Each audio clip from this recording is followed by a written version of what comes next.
Prior to going for my MBA, I was working at a sign manufacturing company, particularly for the hospitality industry. After my MBA, I'm now working for a major luxury conglomerate, LVMH, and it's a really, really exciting time. And without my MBA, I wouldn't have been able to do that.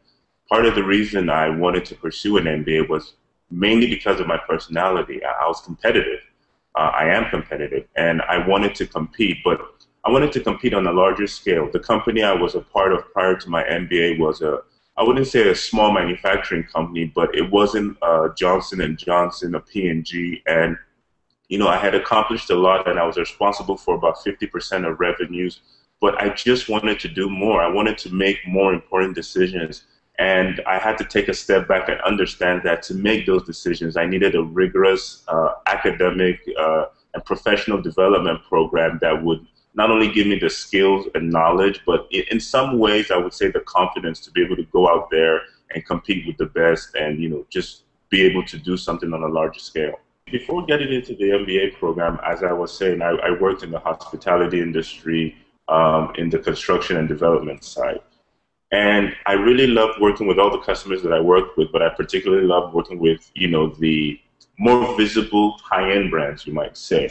And getting into the program, my ultimate goal was just to work for a hospitality company, one of those that are really in the top tier. But after being in the program and learning about different decision frameworks, economic models,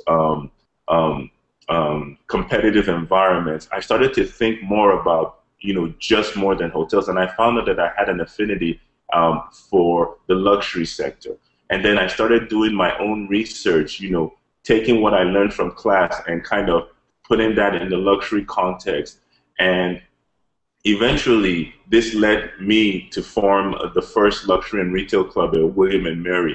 I couldn't have done that without the support of my classmates, but more importantly, the faculty. They were so supportive in me, going down this, totally different path. And, I used to have professors give me newspapers every month and clip articles just for me to kind of delve deeper into the specialty I wanted to focus on. So one thing I wanted to mention was that even though at William and Mary, at the Mason School of Business, we didn't have a particular luxury track in a sense, what was really important was that the program gave me the tools and the skills to be able to take that new context and actually apply it in a totally different way. And, I came to the program wanting to work in hospitality, and it ended up growing into something. My goals ended up growing into something more than that. And now I'm working at the preeminent luxury goods and services company in the world. So what I want to point out about the MBA program at William and Mary was that it was a great journey of discovery, taking me to places that I never even thought I could go. So one thing I want to ask everyone who sees this video to consider is that the MBA program is not just about the credentials. It's a process of discovery. And if you open yourself up to the fact that you might be doing something else totally different from what you initially intended, the rewards are immense. The number one thing, a lot of people like to think about the rankings. It's not the rankings. The rankings is not even going to be one of my top three. The number one thing is the culture. You have to look at your MBA program or just about any graduate program you want to attend as a microcosm of the environment you're trying to get to. So literally, the teams you're working with, the professors you have, down to even the admin staff, they literally represent what you want your world or your environment to look like after the MBA. Now, you're not always guaranteed the same thing, but my point here is that you want to be in an environment where you're comfortable, because moving on to this next important stage of your life requires that you are around people that are very supportive and are, in a sense, like-minded towards getting you to where you want to go. If you don't get the culture right, you end up feeling, maybe in a sense jaded or, feeling like you didn't get the value for what you put in.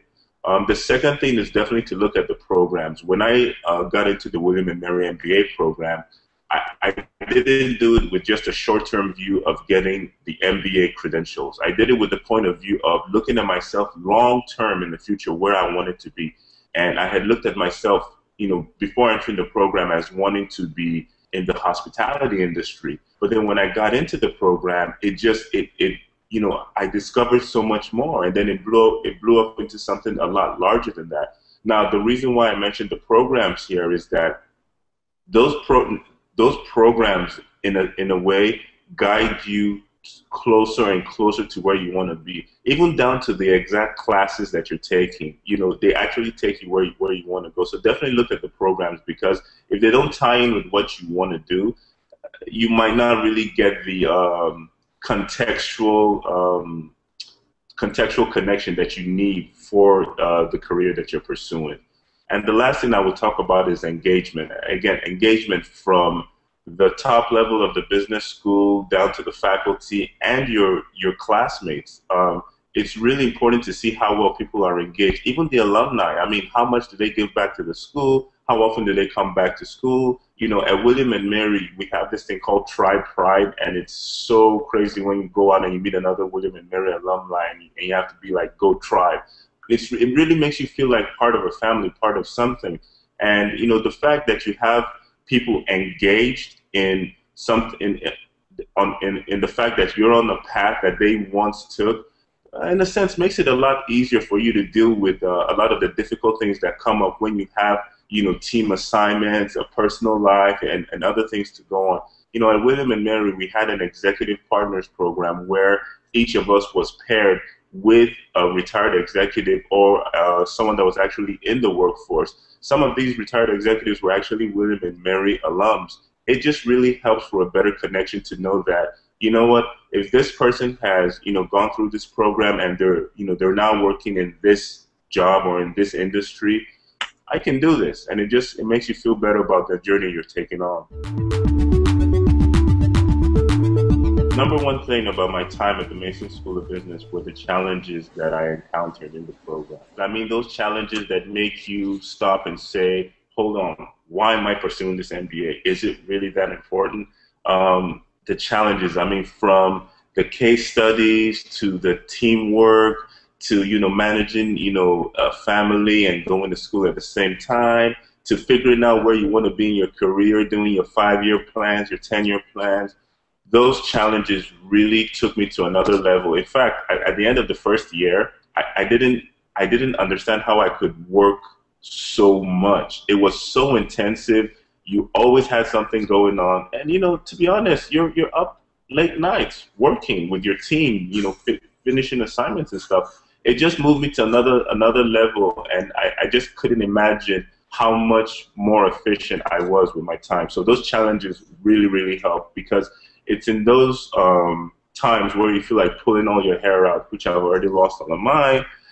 It's at those times that you really move on to the next level. And that, challenges, I think, lead to the second most favorite thing of mine being at the Mason School of Business, which was the process of discovery. And when I say discovery, I mean discovering yourself, who you are, figuring out, hey, I don't really like this class as much, or I don't really like this subject as much, but I like this subject. Oh, I can see how this relates to what I really want to do.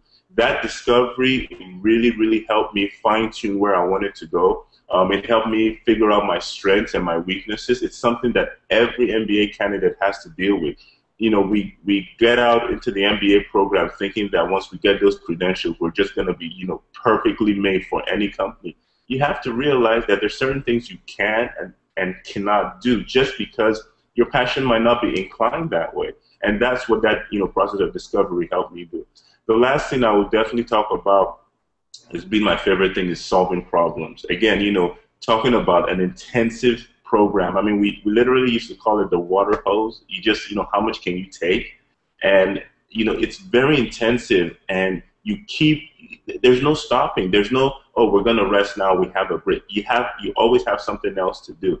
And being able to solve a variety of problems really just increases your skill set. You don't have to know everything about a particular subject. You don't have to be as deep in every business subject, but you have to be broad enough to be able to tackle a problem, from the point of view of, okay, what is the problem?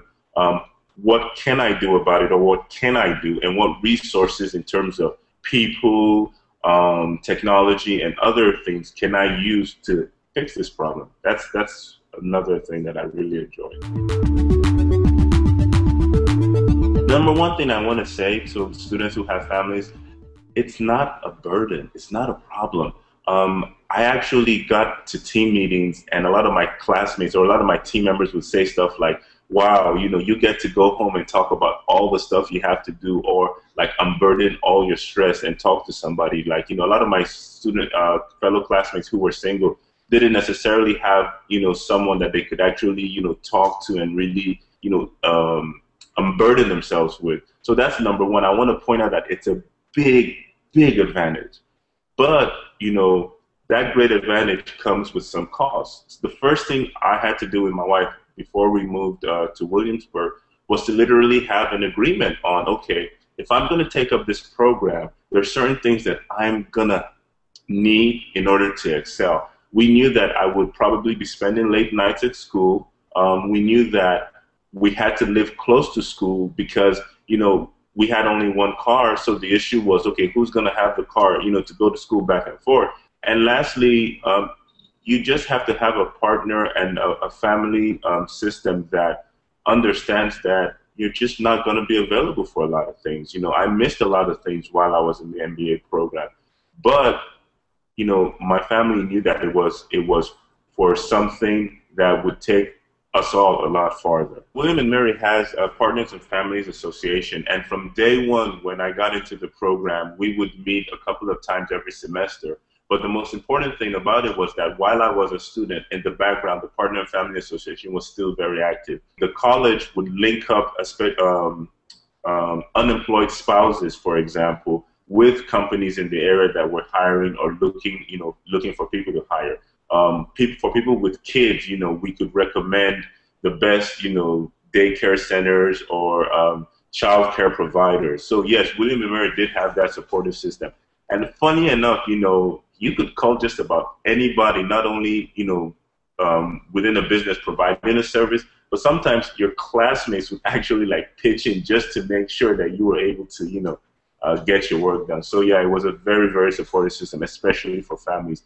We had at least, thinking to my mind, in a program of about 200 people, I can think of about 10 people at the least that had families, and then you're thinking of also guys that were in the military. It was an amazing support system. The Partner and Family Association was really, really great. My advice hinges on a balance between staying true to who you are and being unique, but also at the same time being able to advance yourself or turn yourself into something different. And I'll explain that. For a lot of students coming from other countries to the U.S., there's a huge cultural change.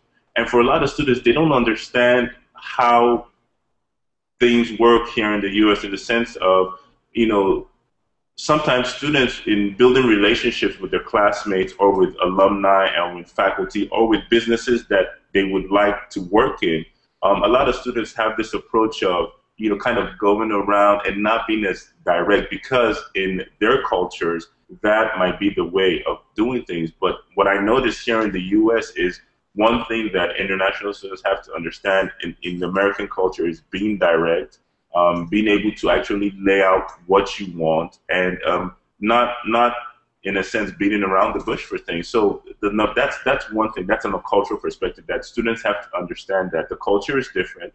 You're going to have to change, but you don't have to change to where you don't have your own unique identity.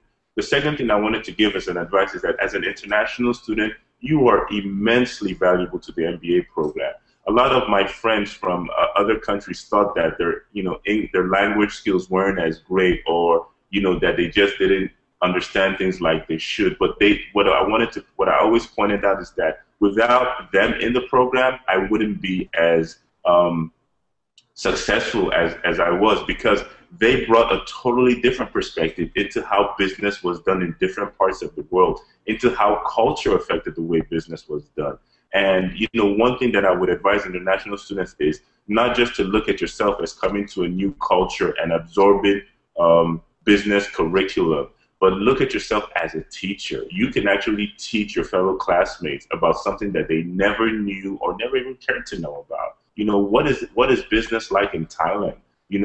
How does it work in India? What's Brazil going through right now? Those conversations really expanded my view of the world, and it helped me, immensely. Another advice I would have, it would be based on language, would be to make a lot of foreign friends, make a lot of friends that are not from your country, because the default behavior for international students, myself included, when you come to a new environment, is to find people that are like yourselves and then insulate yourself within that group. And that's not really good, because it doesn't allow you to get that cultural perspective that I was talking about. So number one thing is make a lot of foreign friends, and kind of make a commitment to hang out with people that are not from your country or from your region of the world. It really does add value for your personal development.